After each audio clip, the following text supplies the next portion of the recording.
Video video video.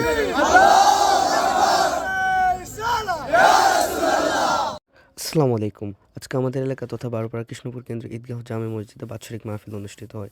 মঞ্চে আলো জ্বলে উঠল, অনেকে দেখে শুধু মাহফিল, কিন্তু এর পিছনে গল্পটা কয়জন জানে? চলেন গল্পটা শুনি। মাহফিলে বারোপাড়ার যুব সমাজ, মাহফিল কমিটি এবং স্বেচ্ছাসেবকদের অংশগ্রহণে মাহফিলের কার্যক্রমকে সাবলীল করে তোলে। একটি মাহফিল শুধু একটি আয়োজন নয়, বরং এটা যুব সমাজের দায়িত্ববোধ আর কমিটির আমানতের সাক্ষী।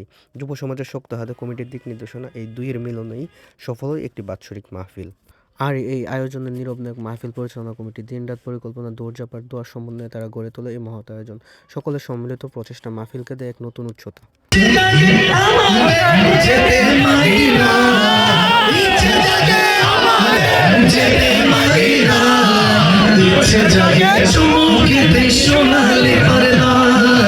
মাহফিলে প্রধান বক্তা হিসেবে আলোচনা করেন মাকদুম শাহ আল মাদানী হুজুর। মূলত যুব সমাজের চাহিদা ও সিদ্ধান্তের উপর ভিত্তি করে হুজুরকে দাওয়াত করা হয়। সকলে দোয়া করবেন যাতে আমাদের সম্মিলিত প্রচেষ্টাকে আল্লাহ তাআলা তার দরবারে কবুল করেন।